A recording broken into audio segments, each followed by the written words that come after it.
Mr. President, dear guests, allow me to thank you, first of all, for sticking to our tradition when the leaders of major world information agencies come to St. Petersburg for the economic forum and attend this honest talk with the President. And we thank you for inviting tass agency. Some of our guests warned us that they're here with very poignant questions, and we also warned them that you may have questions for journalists from certain countries. I'm not going to ask questions. I'm no journalist. You will be asking and I'll be answering. That's how it goes. Anyway, let us wish that this meeting becomes open, frank and dynamic. The meaning of these meetings, like previously, is to have poignant and acute discussions that will bring hot news for all the agencies. The agents present here are responsible for more than 75% of all the information flows in the planet. We're not going to stick to the rules of procedure and alphabetic orders. Let's stick to one rule.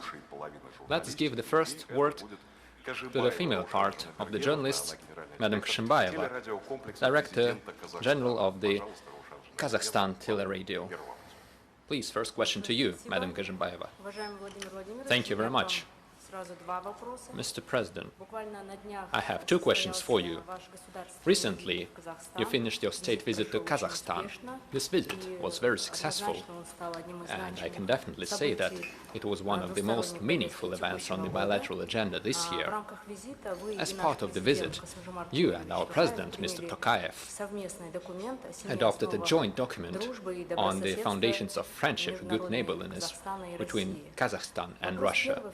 My first question is, how do you see the importance of this document? And the second question is, one of the most discussed topics of your visit was the Amur tigers, gifted to Kazakhstan by Russia. President Tokayev said these present was the main feature of this visit. Can you say that this gift of Amur tigers was more than just an environmental project, but rather a vivid symbol of trust between our countries? Thank you. Thank you. We enjoy great success in the development of relations with Kazakhstan. I would like to point out that our friends and partners from Kazakhstan are not very easy partners, I will say. We have rather pressing disputes on many issues, including the financial relations, industrial relations, the conditions for investment activities, and certain investment and major projects. But both sides are willing to seek compromise that would not just fit both sides. We're talking about a compromise that would contribute to achieving our common goal, the goal of improving the well-being of the citizens of Kazakhstan and Russia. We all understand and know it. We are linked by many centuries of common history, and we have our well-known advantages that we inherited from the times of old, when we used to be a single state. First of all, this is about cooperation, unified transportation links. And you are asking your question in the Russian language. The language is also an important factor of our relations, and in certain cases it also gains an economic dimension. We understand each other perfectly, we speak the same language, and there is a great interest in continuing to build upon the advantages of our educational systems. We see that the level of educational system in Kazakhstan is growing. We see new trends in the educational field in the Russian Federation. You may remember that together with the President of Kazakhstan, we attended the opening of the serious educational cluster. It is a renowned system that offers good ways of finding and supporting talented kids. And Kazakhstan surely has a lot of talented children. The main goal is finding them and supporting them. This is one of the areas of our cooperation with Kazakhstan. The energy field is also important, as well as industry and space cooperation. And we also have another major project related to the construction of a nuclear power plant in Kazakhstan. Let me note that Kazakhstan is a country with vast natural resources. They are highly demanded all across the world. Primarily, we are talking about fuel for nuclear power plants. We cooperate in this domain with Kazakhstan, and we enjoy successful cooperation. I am sure that using our own natural resources and using our joint capacity, Kazakhstan will achieve great success, solving numerous challenges in the area of energy in order to diversify its energy resources. Up to 20% of the resources of Kazakhstan and up to 20% of the energy, electrical energy, will be produced by Kazakhstan using nuclear power. We will continue mining uranium. The fact that we will construct a nuclear power plant in Kazakhstan is not as important. The more important fact is that we will create an entirely new industry. This will require professional training and organizing joint production. We will work on it together, and this is a very important area both for us and for Kazakhstan. We will also continue cooperation in the area of outer space and in industry. We will keep strengthening humanitarian links. As I said, education plays an important role. There is a great number of Kazakh students in Russia, and we are grateful to the President of Kazakhstan for initiating the establishment of international structures to support the Russian language.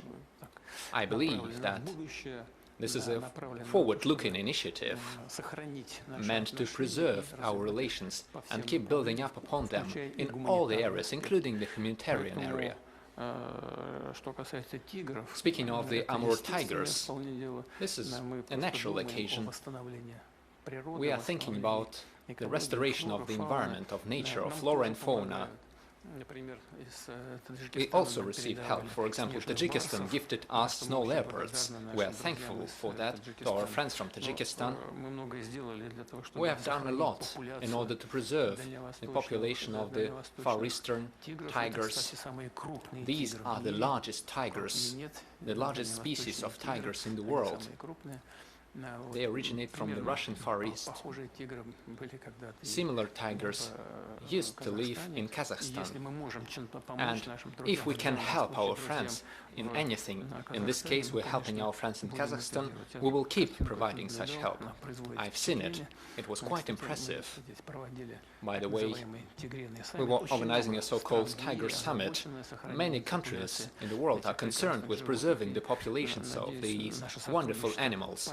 And I hope that our cooperation in this area, as well as other fields related to the environment, are very important. I would like to touch upon a pragmatic issue of the usage of transborder river resources. We have something to discuss here. We're doing a lot in this domain. Rest assured that everything will be implemented. Thank you. Mr. President, to your left, Mr. Huhua, representing the Xinhua agency. You may remember that a few weeks ago he organized an exhibition with tass agency during a visit to China, and now he is here with his question. Huhua, please.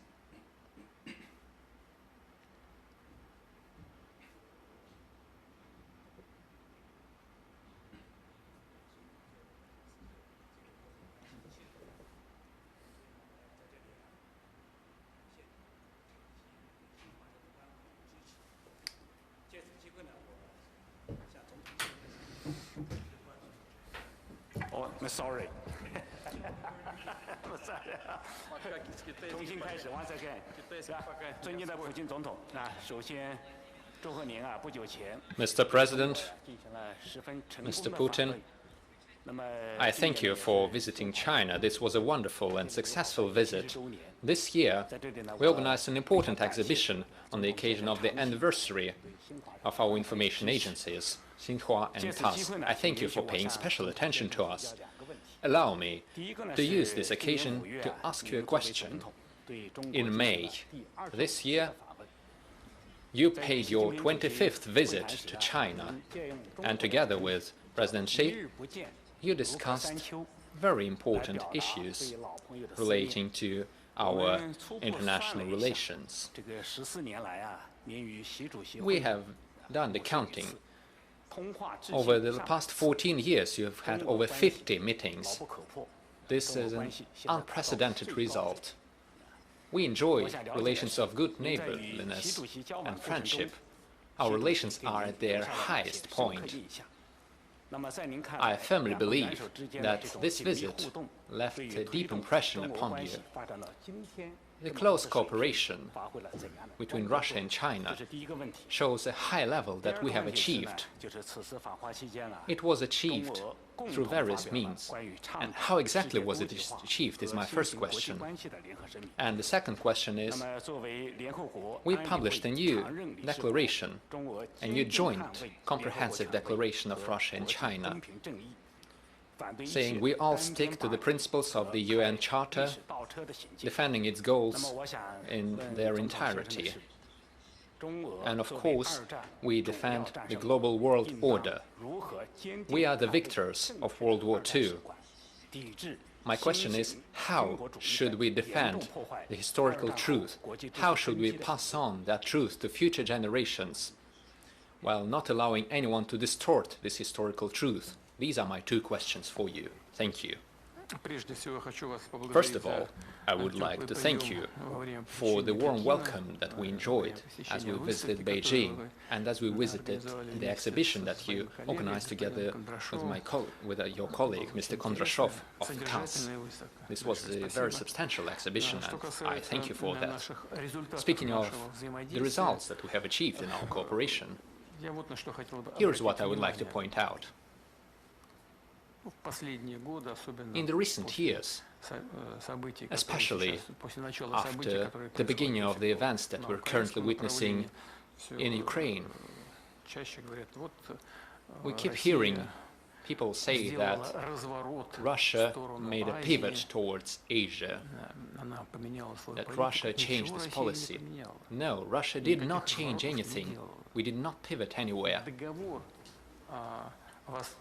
The agreement, which laid down the foundations of our cooperation with China, the basic agreement that helped us achieve today's results, the results which are quite impressive, I must say. According to different statistics, we have about $250 billion US of trade volume, and we see great diversification. But let me repeat, it all started back in 2001 when we signed the basic agreement. It was back in 2001. We are natural allies and partners. We are neighbors. We share a vast common border. You don't choose your neighbors. This is a thing of history. Throughout centuries and during our interactions, we have elaborated a certain system of principles that we stick to in our relations. It didn't occur today, yesterday, or 5 years ago. We have been working on them throughout centuries. China is rapidly developing. China is getting an increasingly large share in global economy, politics, and international affairs in general. Of course, we have been closely monitoring this progress, and we have been working together, cooperating. 25 years ago, we signed the foundational agreement that laid a good basis and established good fundamental conditions for developing bilateral cooperation across all areas. And now here are the results. In the recent years, we have seen greater economic growth and diversification of the economies of Russia and China. We see new opportunities opening for us in various areas. I'm not going to enumerate all of them, but I will say that, most importantly, in the recent years, we have been paying more and more attention to the matters related to the new economy based on artificial intelligence, digital technology, the biological and genetic achievements, and so on. We have always been cooperating. This isn't a thing of the past 5 years. We have always had cooperation in the military sphere.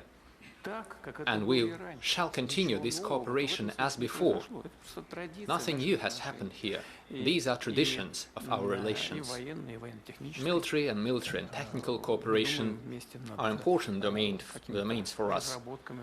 We make new advancements in this area.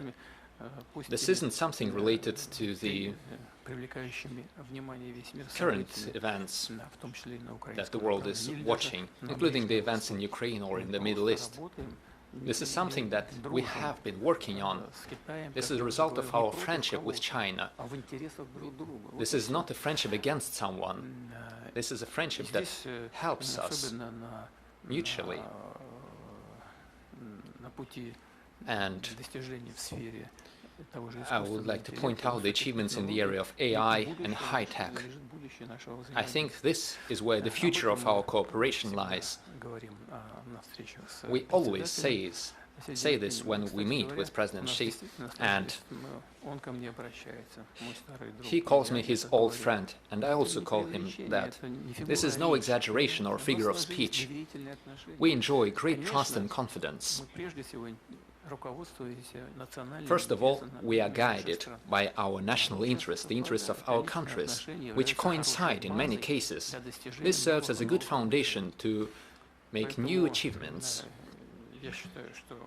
This is why I believe that we have laid down good foundations. We have good preconditions for improving relations with China, and I'm sure that all the goals that we set forward during my visit will be achieved fully.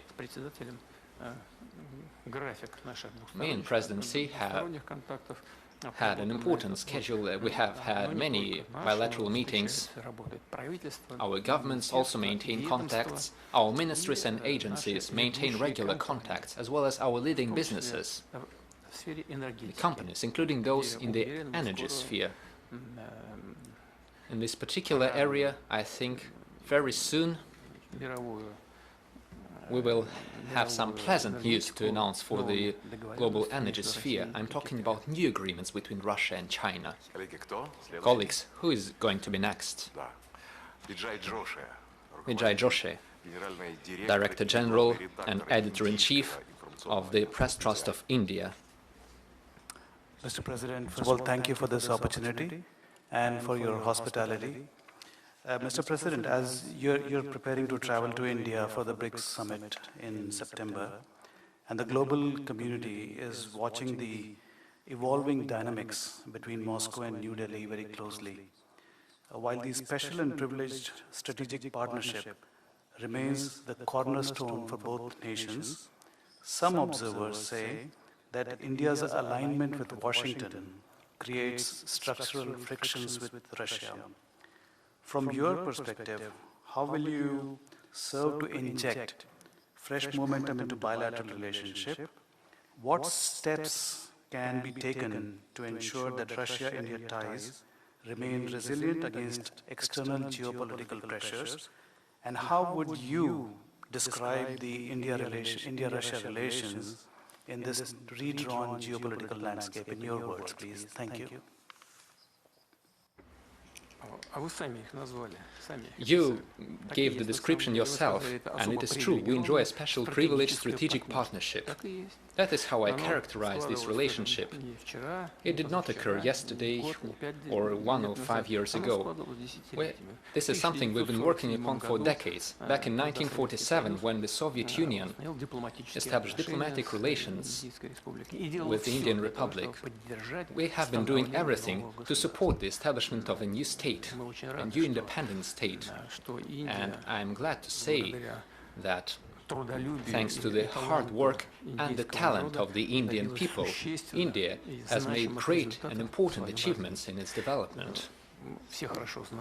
We all know very well, all those gathered here must know that India is one of the leading economies of the world that shows the highest rates of economic growth. And this is not something that comes out of the blue. This is a result of hard work that the government has been doing under the leadership of the Prime Minister Modi. Because these rates of development have been demonstrated by India, while plans and strategies are implemented, formulated by Modi as the head of the government of the Republic of India. We are engaged in a lot of joint efforts, and we hope that in upcoming years we will reach $100 billion in mutual trade. Now it's about $58 billion or $60 billion, but we have all the foundations to work more actively and to reach more ambitious goals. And we are not only talking about our plans in energy, including nuclear energy. Kulam NPP is now being constructed, and new platforms will emerge in terms of hydrocarbons. We will be continuing working together. We have one of the largest investment projects into the Indian economy in your country, and we will be doing mutual investments. Everyone knows that India is very active in the pharmaceutical industry, and our economic operators are ready to propose a lot of interesting projects. I'm not going to enumerate all of the initiatives, but we have already outlined long perspective plans that are of interest for both India and Russia. Your question seemed a bit strange to me. You said that the cooperation between India and the US creates difficulties in the relations between Russia and India. I don't think that this is the case. Distinguished colleague, why would you think that? We're ready, we're glad that India is developing its relations with all the countries. It's a great country. 1.5 billion people, a large economy, the largest democracy, as many people say. Of course, it is only natural that it develops its economy in accordance with its interest, with those countries that it deems necessary. Another thing is that the US are trying to put pressure on India in some matters, for example, when it comes to cooperation with Russia on some tracks, but everyone has understood that putting pressure on Narendra Modi, that has the largest population in the world, is detrimental for international relations and for bilateral relations. It doesn't matter where this pressure comes from. We don't see any negative consequences. I think that we can come to an agreement with all the participants of this process. And as of today, there, I would say, are no serious repercussions emanating from this state of affairs. We're developing our ties with India, and we'll continue doing that, and we deem India to be a very reliable partner.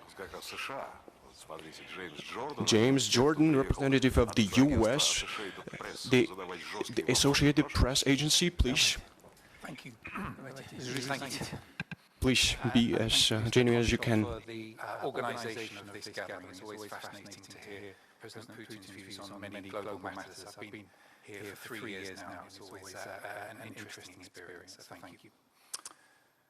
President Putin, yesterday hundreds of drones were launched into Russia from Ukraine. Some struck a naval base nearby, some struck an oil depot nearby, causing a plume of smoke over St. Petersburg, your home city. Flights were also disrupted into the airport here. More broadly, the Russian economy has dipped recently. Your personal approval ratings have also dipped. And the US says the invasion has become a strategic disaster. Those are the words of Marco Rubio. He also added that Russia won't achieve its war aims by military means alone. Given this, is it still logical to pursue your war aim of controlling the whole of the Donbass region, or are you ready to make a deal? Thank you.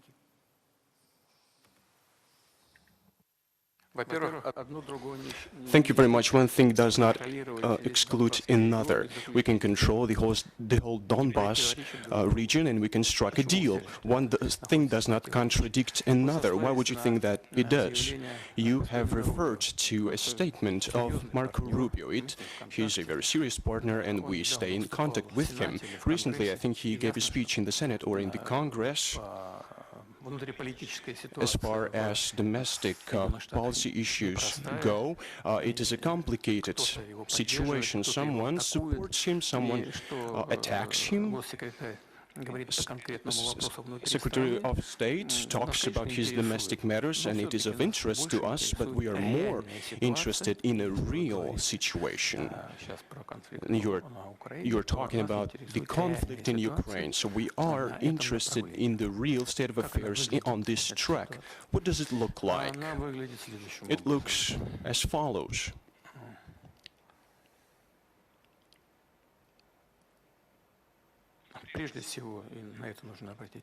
First and foremost, one should pay attention to it. The Russian armed forces are advancing along the whole line of contact. There is no place where we would not be advancing.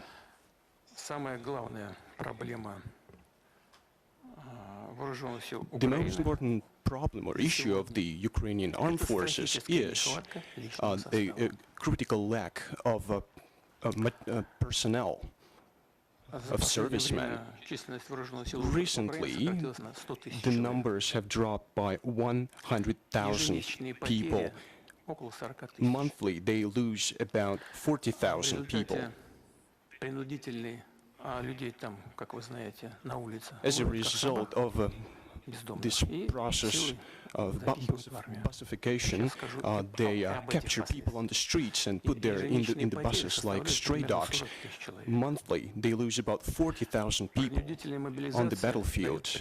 The compulsory mobilization gives them about 15,000 to 16,000 people. About 14,000 people come back from hospitals following their injuries. As a result, each month they lose about 10,000 people, plus about 20,000 people are deserters. In this year, so far, the number of deserters has amounted to about 60,000 people.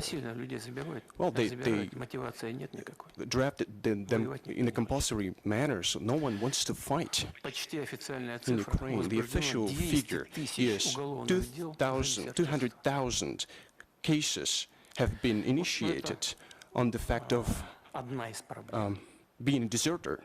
That's one of the issues, but that's the most critical issue in place.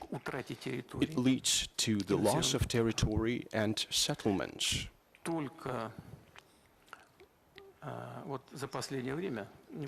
Recently, and I'm not going to give you the exact number of settlements because I'm afraid I can make a mistake, but about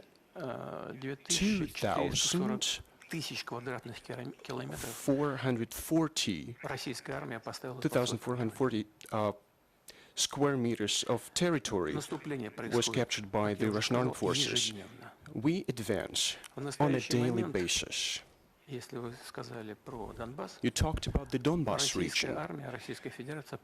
The Russian army, the Russian Federation has full control of the Lugansk People's Republic. And it has also acquired control of about 85% of the Donetsk People's Republic.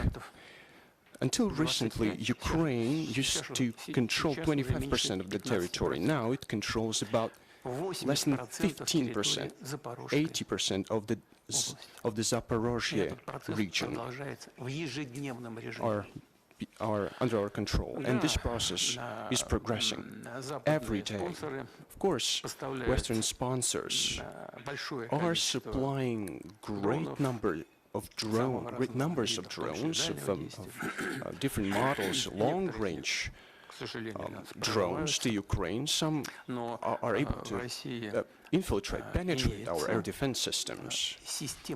But Russia has an effective and efficient air defense system. Of course, we have to update it, to modernize it, to strengthen it, but Ukraine does not have the system at all.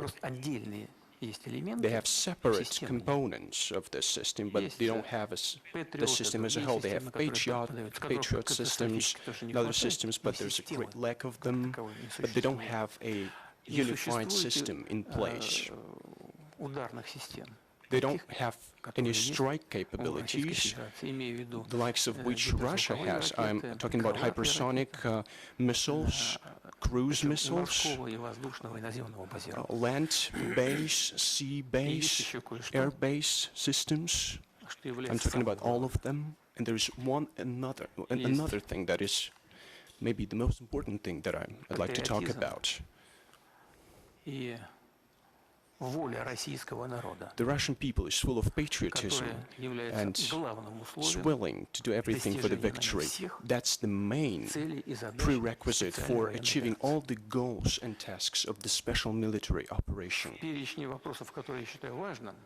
The list of questions that I deem important should include one other thing, one other condition, namely the presence of one's own scientific, military and personnel base for solving all the issues to supply everything that is necessary for the Russian Federation. And this base is being strengthened month in, month out. And of course, it is at the foundation of all those accomplishments that I have just referred to. Therefore, I'd like to sum up what I've been talking about for the last couple of minutes. I'd like to add that there is no doubt that we are ready, that we want to come to an agreement with Ukraine through peaceful means, using the foundation that we discussed with President Trump in Anchorage. Back then,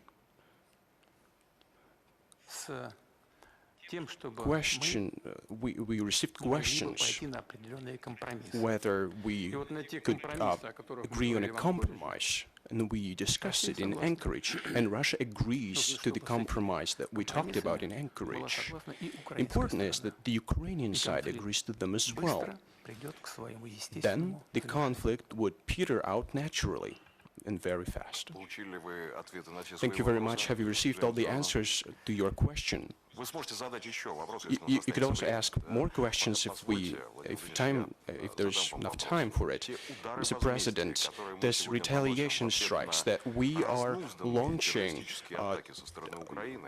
with regard to, or as an answer to attacks on the Russian infrastructure, on Ukrainian infrastructure, these strikes are systematic in their nature, but one last attack, one retaliation attack that Russia launched, I'd like to clarify something.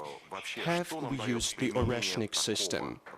And what gives us, what advantage does it give to us when we use such systems?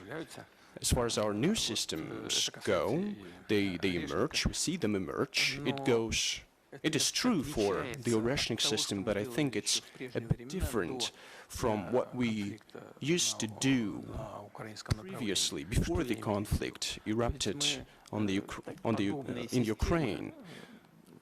What I mean by that is that we used to test these systems on test sites, but we have not tested Oreshnik because we didn't have any. We haven't used Oreshnik on the battlefield when you're being genuine. And I'm gonna reveal a military state secret to you today, because we launched a strike and we wanted to see the results because it was convenient. We're talking about the Belitserkov settlement and the Donetsk People's Republic, where the main fortified region is. Our drone struck that a building, and we wanted to see what was it built on. We made exact calculations because it was important for us to be able to make decisions in the future to apply the rationing systems when we want to strike certain targets in the city boundaries. What's our next question? Martin Romanchik from DPA, Germany. I wanted to ask a question. Mr. Romanchik, you represent one of the largest media agencies in Germany. Being a journalist, do you see that your country is doing the preparations for a war? Is it true, or is it just we that are seeing that? Or are you really trying to start a war? You don't have to answer because it's not an interrogation. You're an investigator. Well, we'll talk later on, following this meeting. Please. I'd like to answer your question. I don't think so. Distinguished Mr. President, thank you very much for inviting me to this meeting. I'd also like to touch upon Ukrainian conflict, and I'd like to follow up on the question that we just heard. You talked about peace. Germany and other European states would like to participate in negotiations aimed at reaching peace.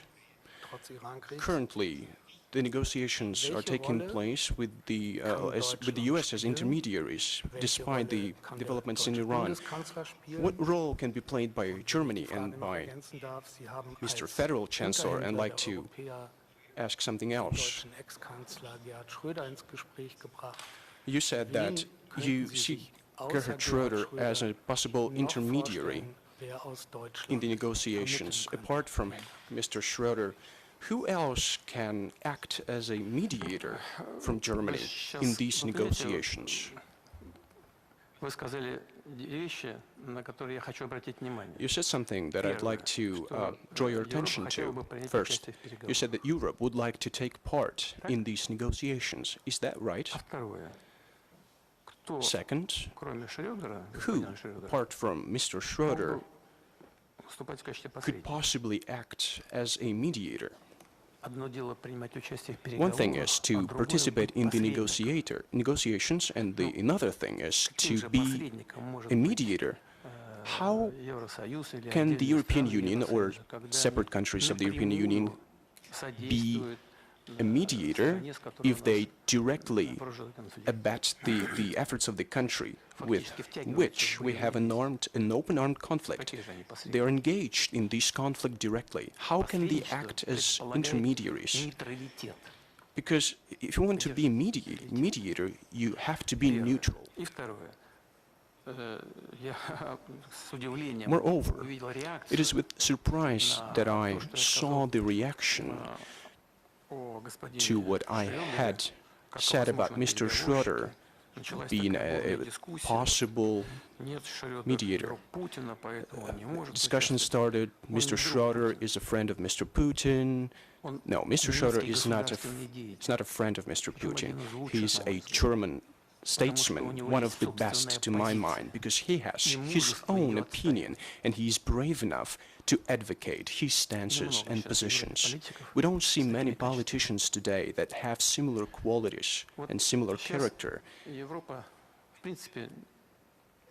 Today, what we see in Europe is that the situation is quite complicated in terms of energy, but it is Mr. Schröder, who was building the infrastructure, for example, Nord Stream pipeline. Why? To provide the German economy with cheap, reliable supplies from Russia. It's more than that. He did not just ensure the supplies, he could provide that economic operators, the economic entities, bear mutual responsibility. We have good relations, that's true, but more important is that he pursues the national goals of his own country, but moreover, you can trust him. That's the main issue, the main essence.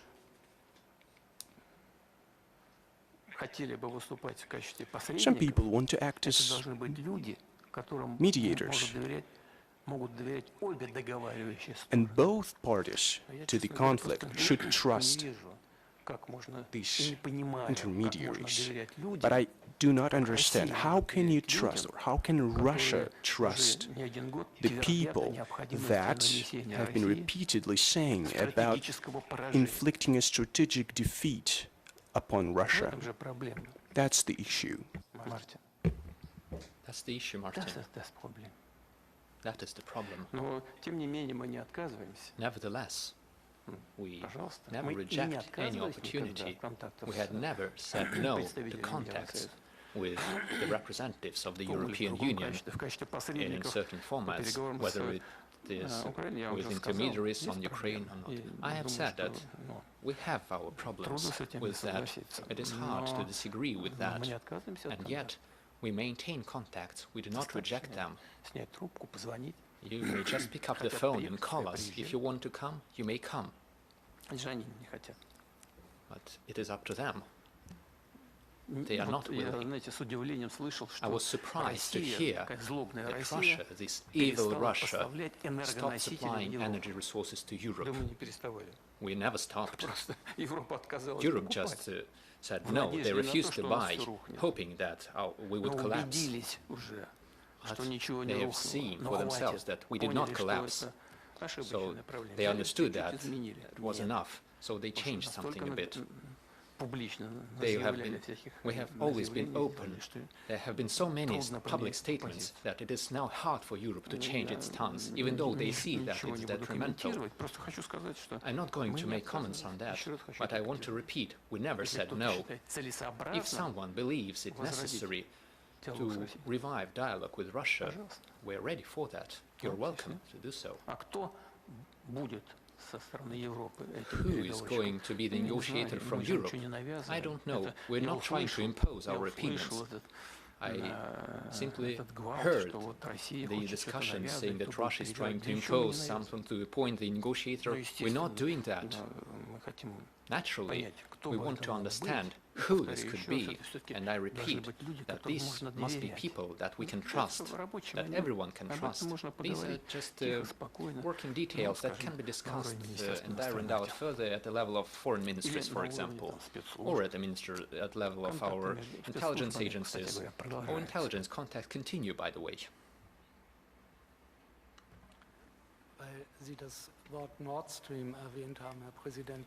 You mentioned Nord Stream, Mr. President.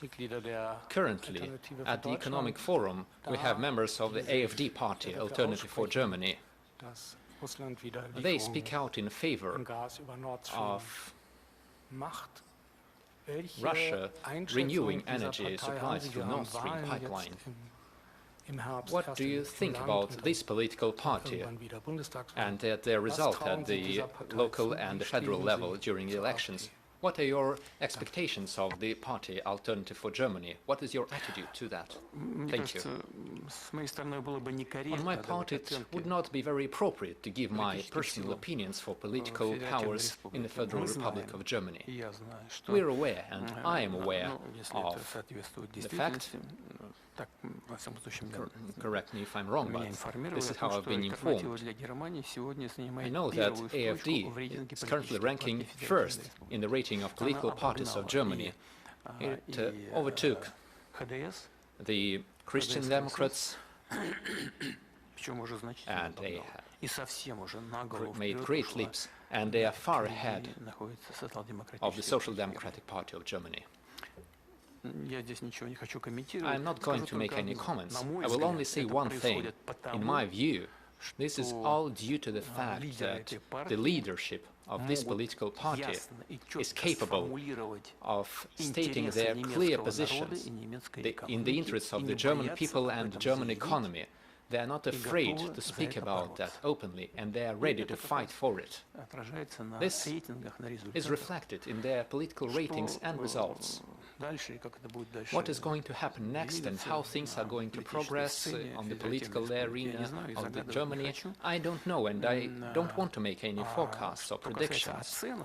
Speaking of the views, we welcome all political powers of the Federal Republic of Germany, all those willing to restore and develop relations with Russia. Whether it is the AfD party or any other political force, we are open to working with everyone willing to work with us. Here's someone wishing to work with us, Belarus. Belarus Information Agency Belta, Mr. Andrei Mohor. Good evening. Mr. President, thank you for the opportunity to have this genuinely open discussion of the topics that concern everyone, not just those gathered here. The relations between Russia and Belarus, as stated many times, can serve as a benchmark for international relations, seeking balance between integration and the preservation of national sovereignty. Even in the Eurasian Economic Union, we don't see such levels of cohesion and cooperation. In your view, how can we overcome the looming crisis of trust in relations with all partners, our partners, who sometimes act with a view to destroy the relations? You're talking about the crisis of relations? Yes, the crisis of trust with partners from the post-Soviet space. In particular, I'm talking about the events currently taking place around Armenia. I see. There is nothing unnatural here. The political forces backing the current Prime Minister of Armenia have been openly saying this for a long time. There is nothing inherently bad about it. They're using certain Western standards and views the European standards. I believe that any sovereign nation has the right to choose their own priorities the way they see fit for the development of their own country and to reinforce their independence, sovereignty and economy, first of all. It is up to them to choose the relevant standards and partners. Here's what was the cause for our concern. It is the fact that Armenia adopted a law to begin. By the way, Mr. Lukashenko pointed that out. I even forgot about it. But this is the name of the law on the beginning of the process of joining the European Union. That's okay, nothing special. However, Armenia, as I said, and as discussed in Kazakhstan when I met my counterparts, Armenia is a member of the Eurasian Economic Union. We have our different standards, different technical rules and regulations, different agricultural standards, different transportation and logistics rules. There is a vast number of differences between us. I wish that in the future we could iron out all the differences in the standards of technicalities and logistics and so on. There is a great number of technicalities which are very important for economic development. I wish that someday the standards of the European Union and the Eurasian Economic Union could coincide. That would create a vast economic space, as said by President de Gaulle, from Lisbon to the Urals and further to Vladivostok. But it is currently not possible. It is technologically impossible at this point. We have incompatibilities between the free trade areas of the Eurasian Economic Union and the European Union. So this is what concerned us. Armenia adopted a law, not just idle talk, but a law So we asked our Armenian colleagues to make their choice. What direction are they going to take? This would define the future of the markets and the ways that regulations would work within the Eurasian Economic Union. Just like in the EU, we have disputes and discussions on each matter. Sometimes we even go as far as to having very heated discussions. Sometimes every comma, every point matters. In practical terms, we're interested in the future of our interactions. This isn't just about energy resources, although it's an important component, one of the few components we have left. As we coordinate our common policy, it is the common energy market. Even our colleagues in Germany are concerned about Nord Stream, naturally.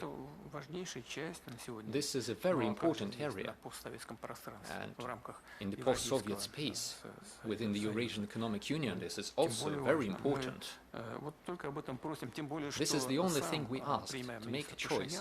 Even Prime Minister Pashinyan himself, back in the day, or I'd say very recently, he said that he believed it necessary to organize a referendum on this issue. We only have one thing to ask: do that as soon as possible. That's it. We don't have any claims against them. We maintain good relations with Armenia, and we will maintain them, whatever the decision they take. That's it. Speaking of other countries, irrespective of the technical difficulties, we always find an agreement with the countries on the post-Soviet space.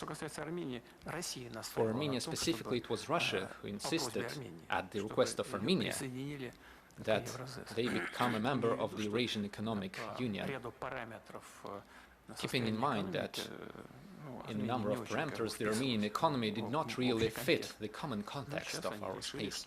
But now they decided that they should think about a different direction. We don't mind that. They're free to do so. We only ask them to make their choice as soon as possible, so that we can see the future more clearly. This is not a political issue, in my view. There are certain economic and technical issues. That's right, and I hope we will deal with them. Speaking of Nord Stream and energy, by the way, as you know, Nord Streams have been destroyed, exploded, but there is one line of the Nord Stream 2 pipeline which is still intact. We could launch the supply of gas tomorrow. We could provide natural gas to Germany from Russia at first notice. It's a matter of just pushing the button and the gas will go. But it will require a decision by the government of Germany. We have an existing contract between Gazprom and their partner in Germany. Contacts are still there. They maintain contacts. Gazprom never rejected that. Gazprom could start shipments tomorrow if needed, and the partners of Gazprom are also willing. They want that. So the only obstacle is a decision by the government of the Federal Republic of Germany. This is a matter of politics, a matter of sovereignty. They didn't just set off an explosion. This was an act of state terrorism. I think you will agree with that. There is still one line of the pipeline. It is intact, but it is still under American sanctions, the US sanctions. If the government of Germany could find an agreement with their partners and lift the sanctions, then we can just push a button and natural gas will flow. Whenever we do that, even tomorrow, this is a matter of sovereignty and a matter of finding an agreement. If you say no, it is a no. But you can say to the partners in Washington that you need that, since you're going through trying times and great challenges, given the high prices which undermine the competitiveness of the German economy. They are harming the entire European Union, because Germany is the power train of the entire European economy. You may say that you need the system, or perhaps you can find a solution and find a peaceful resolution by explaining the seriousness of the situation. That's all it takes.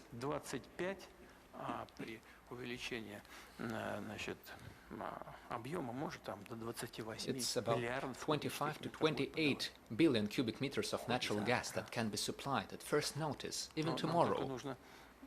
We are on the ready. But Gazprom should receive an answer from the German partners, whether they are going to accept this natural gas or not, because otherwise we will redirect it to other markets, to other partners. We can sell to them. But there is an existing contract, and it is not Gazprom who is not complying with the contract. Gazprom is at the ready. It is the German partners that is not taking the Russian gas, because they have their orders from Brussels and from Berlin not to accept the Russian natural gas. A ban. That's it. Let us continue. Next, please. MENA Agency, Egypt. The Middle Eastern Information Agency. Thank you very much, Mr. President, for inviting me to take part in this dialogue. My question is, what is your view of the role of President al-Sisi in establishing stability in the Middle East? What role can Egypt and Russia play in order to de-escalate the tensions in the Middle East?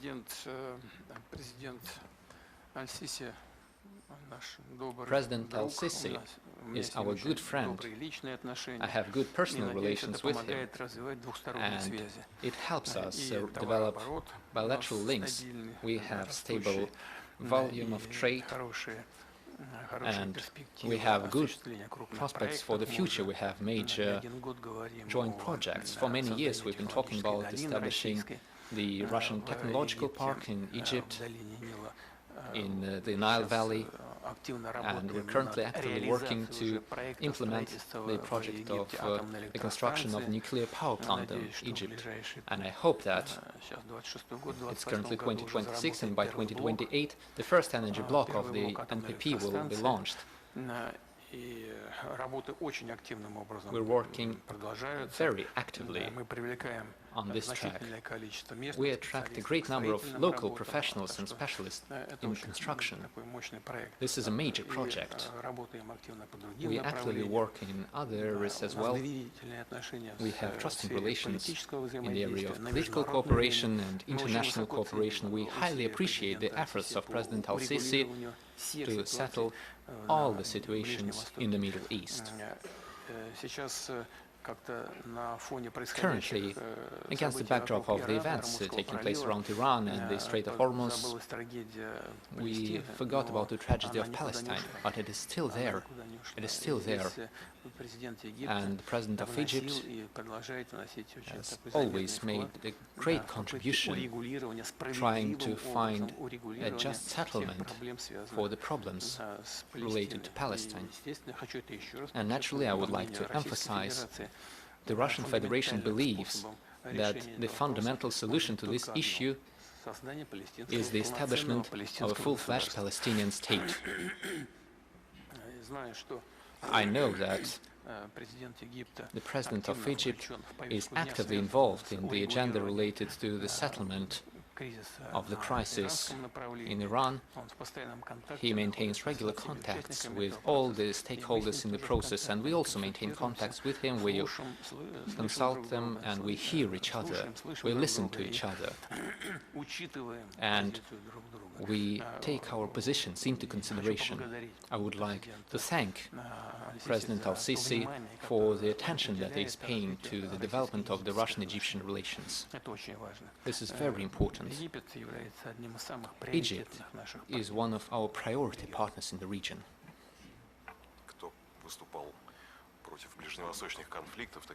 It was Spain who was speaking of Middle Eastern conflicts.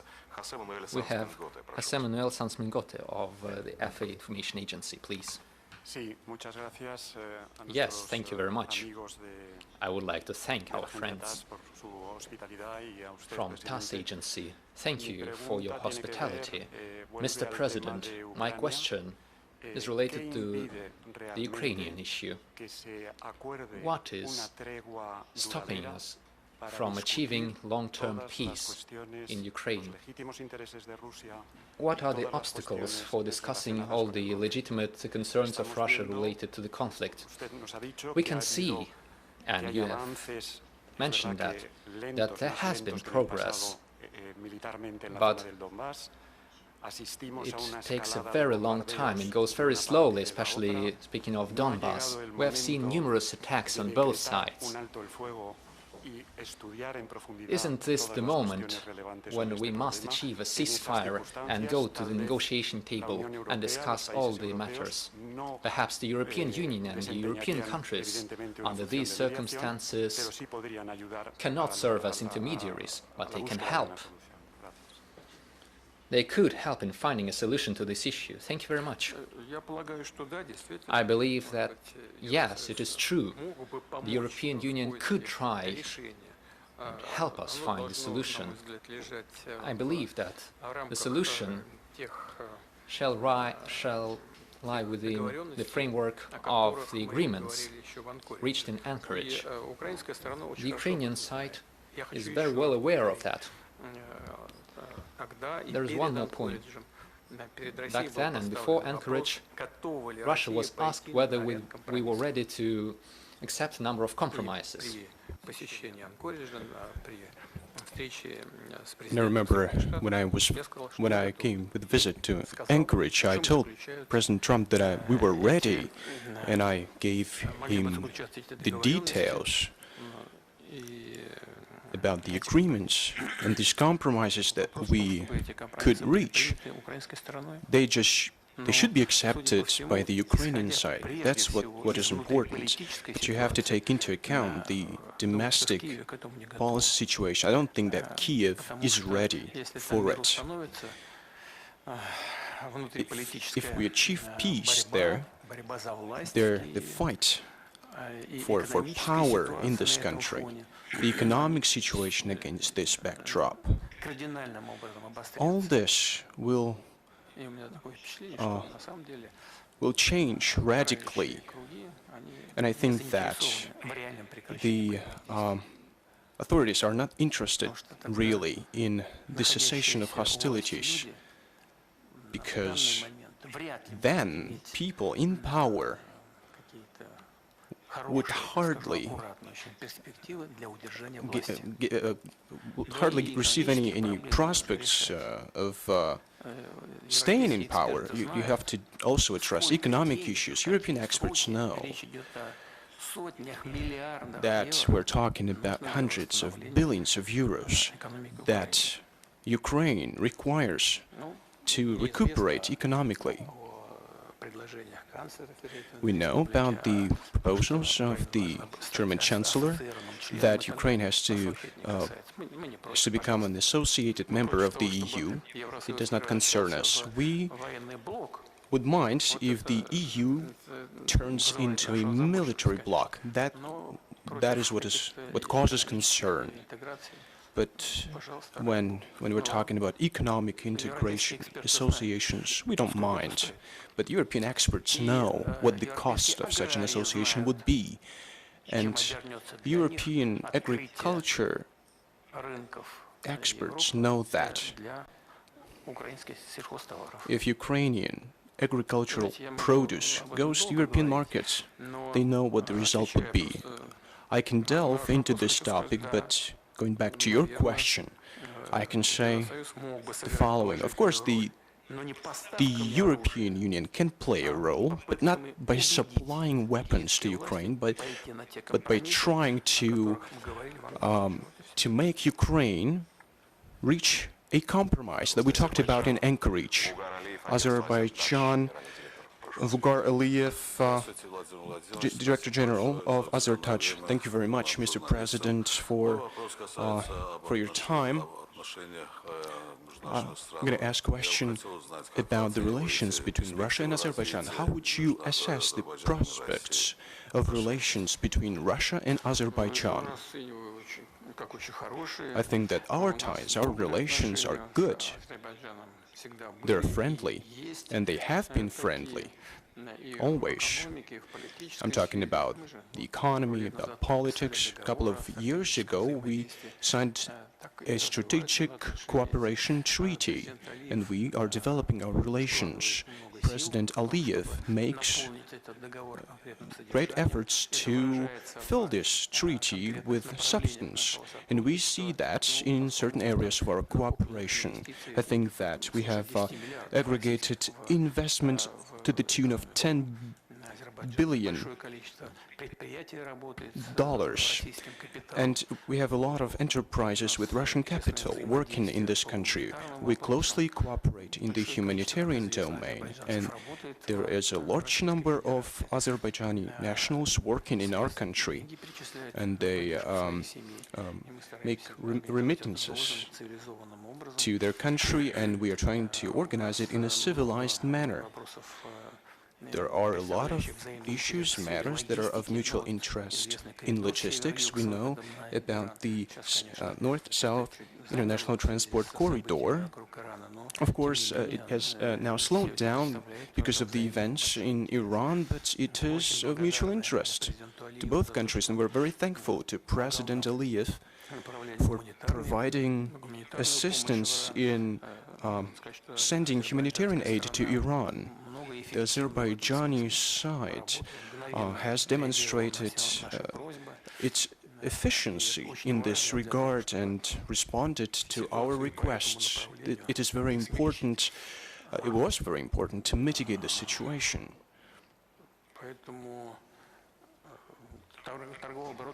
Our trade turnover is on the rise. New avenues are emerging to supply goods, commodities. There are some areas that I think we cannot talk about yet. I'm talking about the energy sector first and foremost. I'm going to meet President Aliyev and we will talk about it in detail. I think that the two countries are establishing the relations in a positive manner. Thank you very much. Colleagues, who's next? Kyrgyzstan, the Kabar agency. Mr. Shemertaliyev, thank you very much. Mr. Kondrashov, Mr. President, thank you very much for the opportunity to be here. Thank you. I'd like to ask you two questions. Mr. President, the President of Kyrgyzstan said many times that the Central Asia should become a region of peace and live in good neighborly relations with everyone. The selection of Kyrgyzstan to the UN Security Council was a very important event for our country and for the whole region. In your opinion, what role can be played by the Central Asia in strengthening the international security in the coming years? This year, Bishkek hosts the SCO summit amid growing challenges and instability. What joint initiatives within the SCO are priority initiatives Russia thinks for strengthening the regional stability, security, and what can Russia propose, what initiatives can it propose during the summit? As for our initiatives that we can put forth during the summit, we're going to be aiming or be guided by the initiatives of Kyrgyzstan, that is the host country of the summit. We know that the President of Kyrgyzstan and all our colleagues are hard at work thinking about it. Our competent government bodies are in close contact. Our foreign ministries, our economic agencies are closely cooperating and they're coordinating these processes, and I'm confident that necessary compromises will be reached. Generally speaking, we hope that it's not going to be about words only, but there will be progress. The association was first established as a tool for addressing border areas issues between the People's Republic of China and the former Soviet republics bordering with China. But I think it's now made up of 27 countries. It's a very serious association. We are engaged in serious efforts aimed at economic integration. Maybe not everyone has noticed it, and it is an important factor in regional affairs. 27 countries, just think about it. It's a very serious matter. Important is that the Central Asia, with all its resources, with its vast territories, with the growing populations, the Central Asia increasingly attracts the attention of the international community because, first and foremost, it has a vast economic potential, and everything that is now being done within the organization will of course be of interest to both Russia and our partners. And we wish every success to our Kyrgyz friends, and we will be doing everything in our power to make our contribution to make this summit take place successfully. France and Great Britain. Let's start with France. The French press main managing editor, Pierre, please, you have the floor. Good evening, Mr. President. I have a short question with regard to Ukraine. Mr. Zelensky, the economy is going to touch upon it. We see that there are certain difficulties because military expenditures have grown because of the special military operation. Is it possible that the Russian economy will withstand these difficulties? My second question is about Mr. Zelensky. If you are going to negotiate with him to sign a peace treaty, what would you say to him? And do you think that he's a legitimate leader of Ukraine? Whether Mr. Zelensky is a legitimate representative of Ukraine, I would say that lawyers should deal with this issue, should answer this question, should analyze this in detail. Of course, if we reach the stage of signing documents, it's not our whim. You understand? Any country in our position should sign documents of this kind.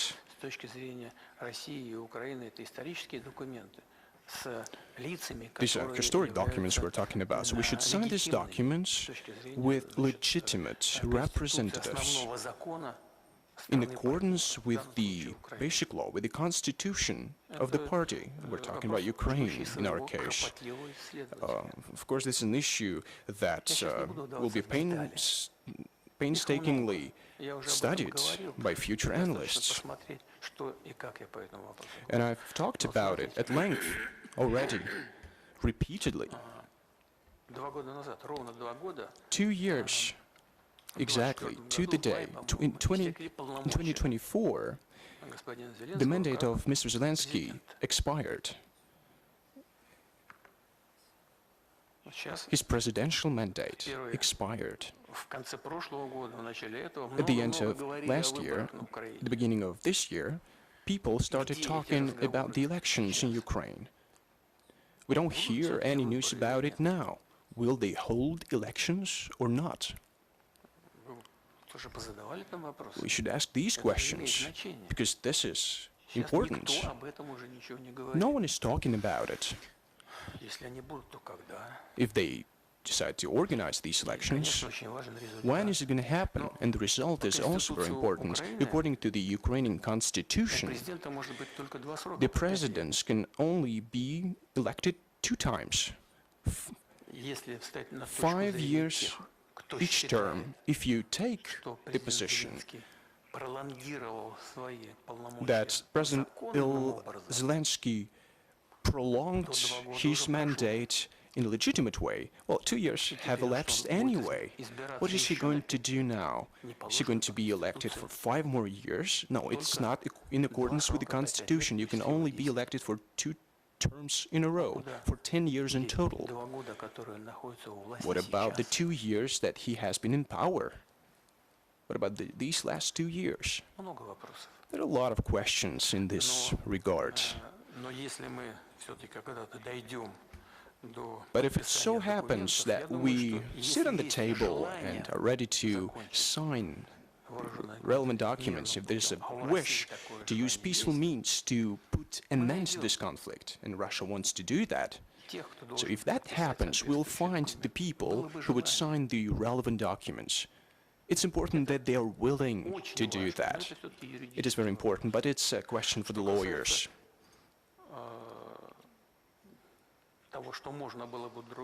As far as what I can say to Mr. Zelensky, if we are nearing, if we will near the end of the conflict, well, thank God. That's what one would say, that it's gonna be over soon. But of course, lawyers should research it carefully, painstakingly. And I think everyone understands that. So I'd like to reiterate it once again. We can sign these documents only with the people who undoubtedly are legitimate for signing such documents. There are a lot of options. The chairman of the Verkhovna Rada, maybe Mr. Zelensky himself, but one should, of course, look what kind of documents these are and what legal consequences they're going to be. Well, the main thing is the desire to do that, but we'll find a way around to send the documents if time comes. Pardon, j'avais posé une question sur l'économie également. I also asked about the economy, if you remember. As far as the economy goes, I remember Mark Twain's words. I think that was Mark Twain. I think the rumors about my death are hugely exaggerated. I think that was a joke that he made at one point. Now, we remember the forecast that Russia will lose on the battlefield. I also remember the then President of the United States used to say that the Russian economy was shattered, was torn to shreds. But you have to look at the real trends, at the real state of affairs, the real state of the economy. The economy of the European Union over the last 3 years has grown by how many percent? Don't even think about it. It's about 3%. What about the Russian economy? It has grown by 10%. It's more than it's a threefold difference. The leading economies, Germany, for example, less than 1%. Last year, the Russian economy grew by 1%, and it continues to grow.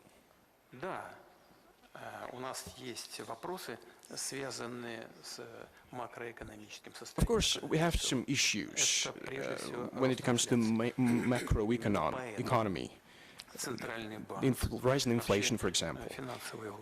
The financial authorities, the central bank, have made decisions, harsh decisions, to suppress the growth in inflation, to reinvigorate the economic indicators. Those were hard decisions to make. For example, increasing the key interest rate. But these measures bear fruit. Year on year, if we take April, for example, our economy, not fully, but it is moving toward its target indicators. 5.4%. That is the indicator. I think it's a good result already. At the same time, our industry is also showing good results. It is growing. The livelihoods of people are also on the rise. We're talking about 28% growth in livelihoods, thanks to the real growth of salaries. We're talking about 25% growth in real salaries. We are satisfying all the social needs of the Russian citizens. We are increasing the pensions, social benefits, minimum wages,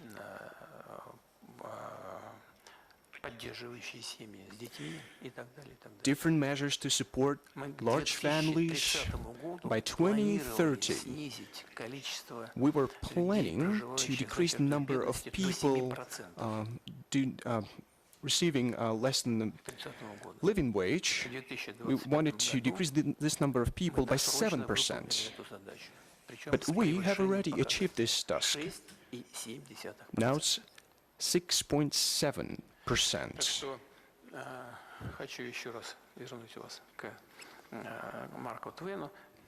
So, remember I was talking about the quote of Mark Twain, but we see the events, the measures taken by our financial and economic authorities, they bear fruit, but the central bank has increased the key interest rate. Now it has reduced this key rate down to 14.5%. Many people think that it is not enough and we should keep reducing the rate. I'm not going to comment on it because it's going to take a lot of time. I'm always listening to this discussion between the economic bloc of the government and the central bank. But we are achieving results, and we deliberately made that, understanding, mindful of the fact that the volumes of investment, the capital would reduce with such high interest rates. Of course, we will see a decrease of investments, but we did that deliberately. We tried to cool down the economy.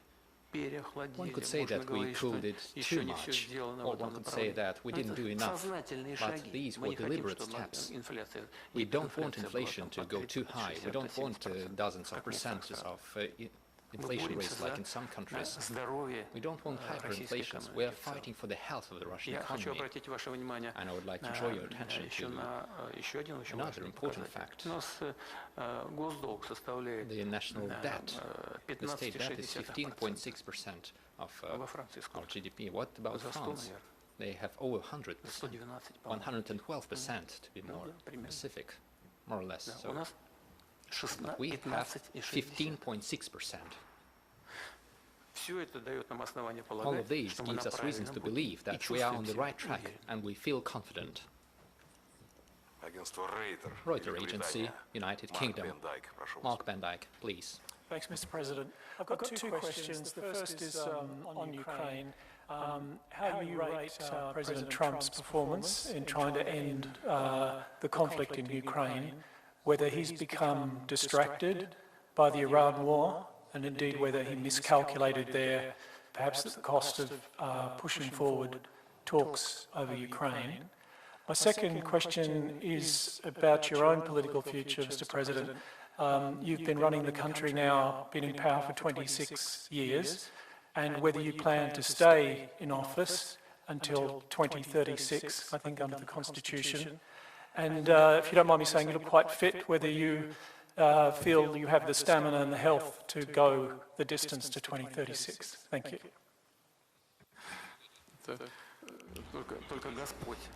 Only God knows whether I'll have the health, whether I and you and all gathered here will have the health to live until tomorrow, the day after tomorrow, or even solve the tasks that we're faced with and to achieve the goals that we're setting. Only God knows. That's what I'll begin with.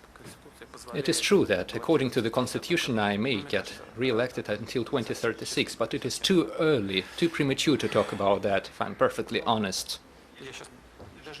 I am not even thinking about that. I'm being perfectly honest with you.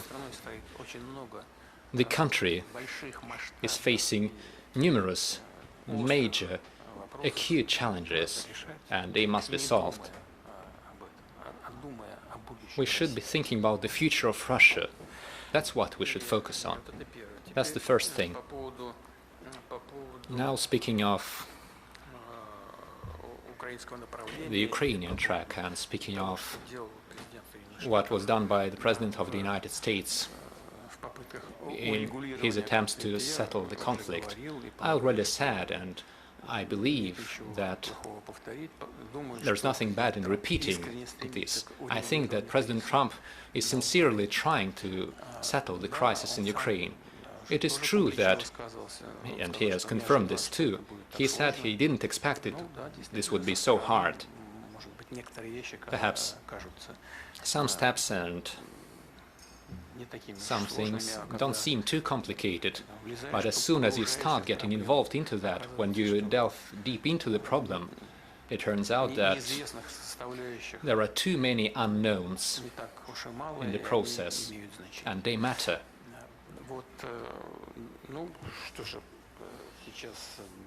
So now we are faced with an acute issue of settling another crisis, the Iranian crisis.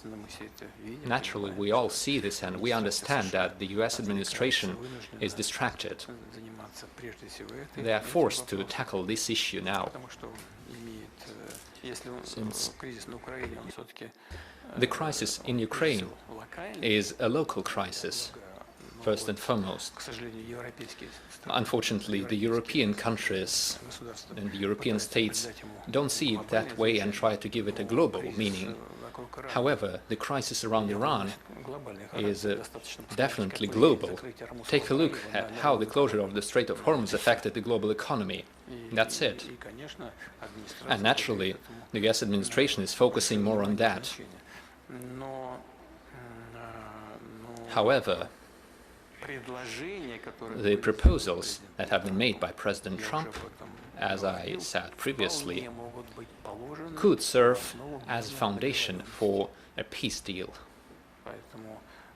So, answering your question, whether the US administration is doing the right thing or not, I think yes, they are on the right track, and the proposals made by the Americans require compromises. And this would serve as a compromise for both parties, for Russia as well. And we agreed to those proposals. It is now up to Ukraine to accept that, and we need to convince them. But I believe that these proposals could serve as a foundation of a peace deal between Russia and Ukraine, and could put an end to this conflict. Sorry, just one follow-up question on Iran. Do you think Russia could play a role in terms of settling that dispute, in particular in relation to the highly enriched uranium?